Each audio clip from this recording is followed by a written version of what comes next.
जब भी कोई भक्त सच्चे मन से कान्हा जी को पुकारता है, वह भागे चले जाते हैं। कुछ इस तरह की कथा आज हम आपको सुनाने जा रहे हैं कि कैसे कान्हा जी महाराज अपने भक्तों के लिए भागे चले आते हैं। नमस्कार दोस्तों, हमारे चैनल थॉट्स ऑफ गॉड पर एक बार फिर आपका हार्दिक स्वागत है। अगर आप कान्हा जी को सच्चे दिल से प्रेम करते हैं तो इस कथा को अंत तक जरूर सुने। पुराने समय की बात है, एक पंडित थे। वे हर रोज घर घर में जाकर भागवत गीता का पाठ किया करते थे।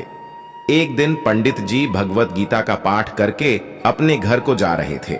तभी उनके सामने एक कर आ गया। उस चोर ने पंडित जी को पकड़ लिया और कहा, हे पंडित, तेरे पास जो कुछ भी है वो मुझे दे दो। तब पंडित जी बोले, कृपया मुझे छोड़ दो, मेरे पास कुछ भी नहीं है। पंडित ने कहा कि अगर तुम्हें चोरी करनी ही है तो मेरे साथ चल, मैं किसी जजवान के घर पूजा पाठ करने जा रहा हूं।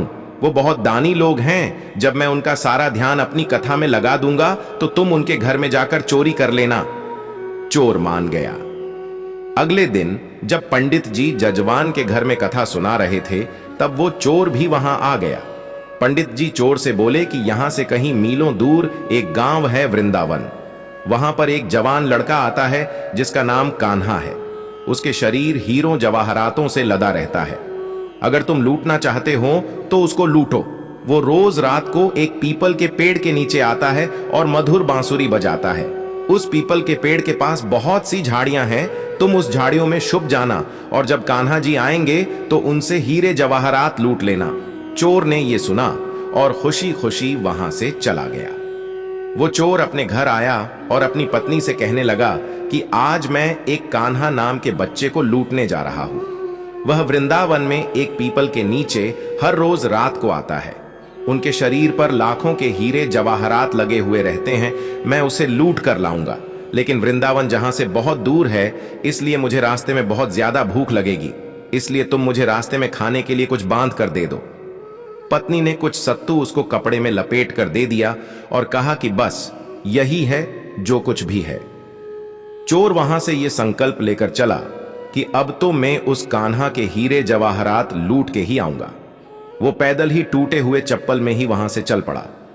रास्ते में कान्हा का नाम लेते हुए वो अगले दिन शाम को वहां पहुंच गया, जो जगह उसे पंडित ने बताई थी।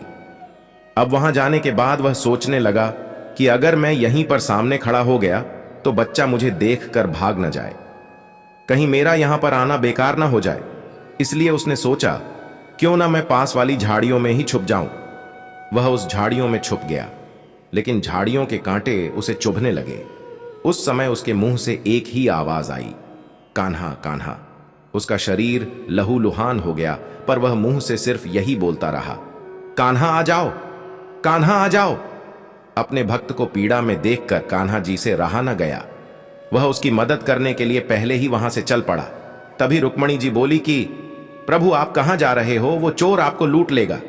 कान्हा जी बोले कि कोई बात नहीं, अपने ऐसे भक्तों के लिए तो मैं लुट जाना तो क्या मिट जाना भी पसंद करूंगा। कान्हा जी बच्चे का रूप धारण करके आधी रात को वहां पहुंच गए। वो जैसे ही पेड़ के पास पहुंचे, चोर एकदम से बाहर आ गया और उसने कान्हा जी को पकड़ लिया और उसे बोला, ओ कान्हा, तूने मुझे बहुत दुखी किया है। अब ये चाकू देख रहा है ना, अब चुपचाप अपने सारे गहने मुझे दे दे। कान्हा जी ने हंसते हुए उसे सब कुछ दे दिया। चोर हीरे जवाहरात लेकर बहुत उत्साहित हुआ। अगले दिन अपने गांव में पहुंच गया। सबसे पहले वह पंडित जी के पास गया। जितने भी हीरे जवाहरात वो चोरी करके लाया था, उनका आधा हिस्सा उसने पंडित जी के चरणों में रख दिया। पंडित हैरान होकर उससे पूछने लगा कि ये क्या है। चोर कहने लगा कि आपने ही मुझे उस कान्हा का पता बताया था। मैं कान्हा से हीरे जवाहरात लूट कर ले आया हूं और ये आपका हिस्सा है। पंडित जी को यह सुनकर अपनी आंखों पर विश्वास नहीं हुआ। वे कहने लगा कि मैं इतने सालों से कान्हा जी की पूजा अर्चना कर रहा हूं, वो मुझे आज तक नहीं मिले। तुझ जैसे पापी इंसान को कान्हा कहां से मिल सकता है। चोर के बार बार कहने पर पंडित जी कहने लगा कि चल, मैं भी तुम्हारे साथ वहां चलता हूं, मुझे भी दिखा कि कान्हा जी कैसा दिखता है। और वो दोनों चल दिए। चोर ने पंडित जी को कहा कि आओ मेरे साथ, इन झाड़ियां में छुप जाओ। दोनों का शरीर लहूलुहान हो गया और मुंह से बस एक ही आवाज निकली, कान्हा कान्हा आ जाओ।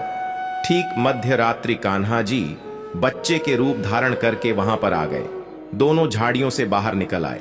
कान्हा जी के दर्शन करके पंडित जी की आंखों में आंसू निकल आए। वे फूट फूट कर रोने लग गए। पंडित चोर के चरणों में गिर गए और बोले कि हम जिसे आज तक देखने के लिए तरसते रहे, जो आज तक लोगों को लूटता आया है, तुमने उसे ही लूट लिया। तुम धन्य हो। आज तुम्हारी वजह से मुझे कान्हा के दर्शन हुए हैं। तुम धन्य हो। सीख ऐसा है हमारे कान्हा जी का प्रेम अपने सच्चे भक्तों के लिए, जो उसे सच्चे दिल से पुकारते हैं तो वो भागे भागे चले आते हैं। प्रेम से बोलो राधे राधे। मेरो तो गिरधर गोपाल दूसरो न कोई। इसके साथ ही हमारा ये एपिसोड यहीं पर समाप्त होता है। अगर आपको हमारा यह वीडियो पसंद आया हो तो कमेंट में जय श्री गोपाल अवश्य लिखें और चैनल को सब्सक्राइब करना ना भूलें। धन्यवाद।